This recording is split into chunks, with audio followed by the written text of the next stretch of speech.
जय बद्री केदारनाथ दोस्तों, बहुत बहुत स्वागत है आप लोगों का मेरे एक और यूट्यूब वीडियो पे। तो दोस्तों, काफ़ी दिनों से मैंने अपने एनपीएस अकाउंट का पोर्टफोलियो का वीडियो नहीं बनाया था। तो काफ़ी दिनों से मुझे रिक्वेस्ट आ रही थी कि भैया एनपीएस अकाउंट के पोर्टफोलियो का भी वीडियो बनाओ।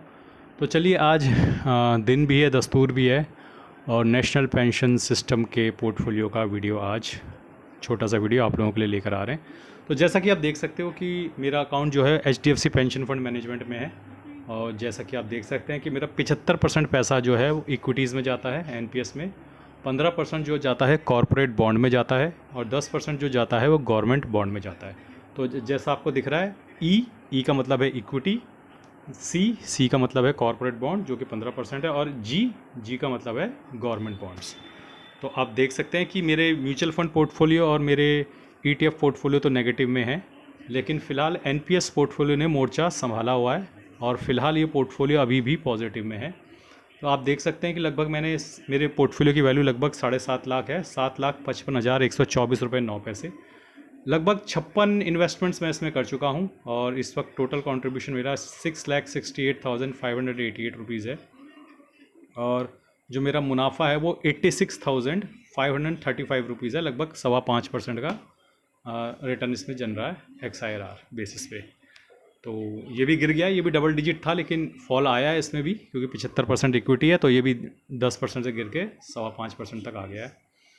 और फिलहाल आप देख सकते हैं कि मेरा कितना कितना पैसा इक्विटी में है, कितना कॉर्पोरेट बॉन्ड में है, और कितना गवर्नमेंट बॉन्ड में है। तो आप देख सकते हैं कि नीचे यहाँ पे वो डिवीज़न भी दे रखा है, एज ऑफ 2 अप्रैल आप देख सकते हैं। तो आप ये देख सकते हैं कि मैंने वॉलंटरी कंट्रीब्यूशन है जो कि 2 तारीख को किया है 50,000 रुपये का। आप लोगों की जानकारी के लिए बता दूं कि मैं हर साल लगभग जब भी मार्केट निचले स्तर पे होती है 1 अप्रैल से 31 मार्च के बीच, तब 50,000 रुपये का एडिशनल कंट्रीब्यूशन करता हूँ एनपीएस में, क्योंकि इस पर मुझे 30% टैक्स बेनिफिट होता है। तो ये 50,000 निवेश करते ही मैंने 15,000 रुपये यानी 30% तो कमा लिया, टैक्स का बेनिफिट हो गया। बाकी जितना रिटर्न ये दे दे वो मेरा एडिशनल बोनस रिटर्न होगा। तो क्योंकि इस वक्त मार्केट ऑलरेडी बॉटम पे है, तो मैंने लगे हाथ 2 अप्रैल को यहाँ पे 50,000 का एडिशनल जो भी साल में करना होता है 1 अप्रैल से 31 मार्च के बीच, उसमें से 50,000 2 अप्रैल को ही कर दिया। ठीक है, तो 22,500-600 के लेवल पे थी इस वक्त मार्केट। ठीक ठाक लेवल लगा मुझे, ठीक है, लॉन्ग टर्म में है, ये तो रिटायरमेंट फंड है। 22,500-600 के लेवल पर 50,000 रुपये डल रहा है, आने वाले समय में अच्छा खासा रिटर्न भी देगा। और कमाल की बात यह है कि मैं 15% 30% इस पर ऑलरेडी कमा चुका हूँ, 15,000 रुपये, क्योंकि मेरा टैक्स बेनिफिट हो गया है।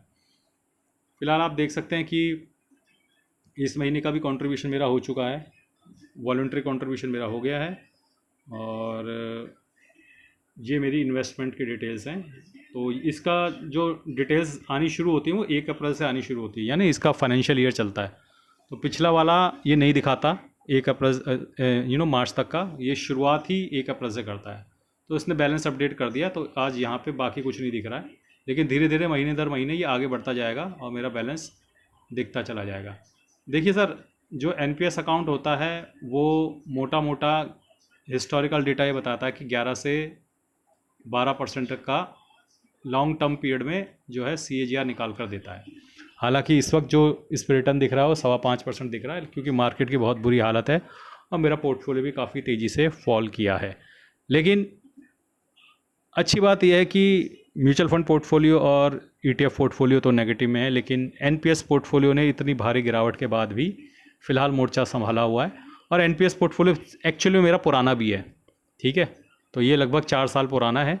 तो यही वजह है कि ये नेगेटिव में नहीं गया है, अदरवाइज़ ये भी नेगेटिव में चला जाता, क्योंकि 75% तो इसमें भी इक्विटी है, तो ये भी नेगेटिव में जा सकता था। लेकिन क्योंकि ये थोड़ा 4-4.5 साल पुराना है, तब बहुत निचले वैल्यूशन पे इक्विटीज़ मिला करती थी, इसलिए अभी भी ये पॉजिटिव में आपको नज़र आ रहा है, और 86,000 का मुनाफा नज़र आ रहा है। जैसी मार्केट रिकवर करेगी आपको 1.5 लाख के मुनाफे के आसपास बहुत आसानी से आता हुआ नज़र आएगा। 1.40, 1.30, 1.40 बहुत ईजिली नज़र आ जाएगा, क्योंकि 1.20 तक तो मैंने इसे देखा हुआ है मुनाफे में।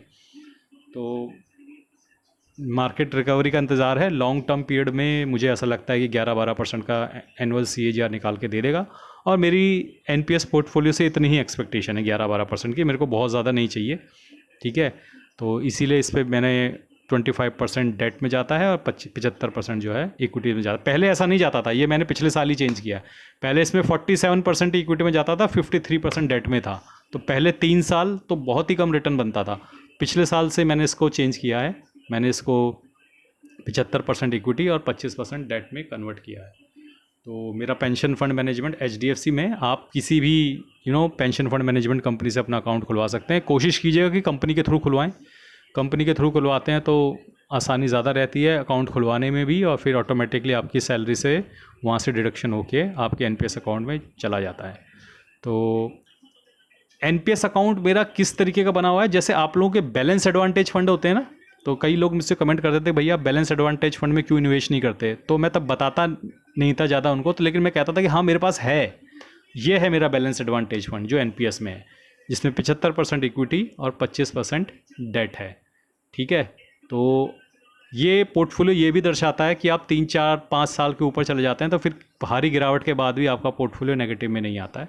अभी भी मार्केट को 2-3 हज़ार पॉइंट गिरना पड़ेगा निफ्टी को, तब जाके ये पोर्टफोलियो नेगेटिव में आएगा। तो this is the power of long term investing. ये पोर्टफोलियो 4 साल पुराना है। अगर अब सोचिए आप 5 साल, 7 साल, 8 साल, 9 साल, 10 साल, 15 साल जब इतने पुराने हो जाएंगे तब मार्केट की गिरावट से भी कोई फ़र्क नहीं पड़ेगा।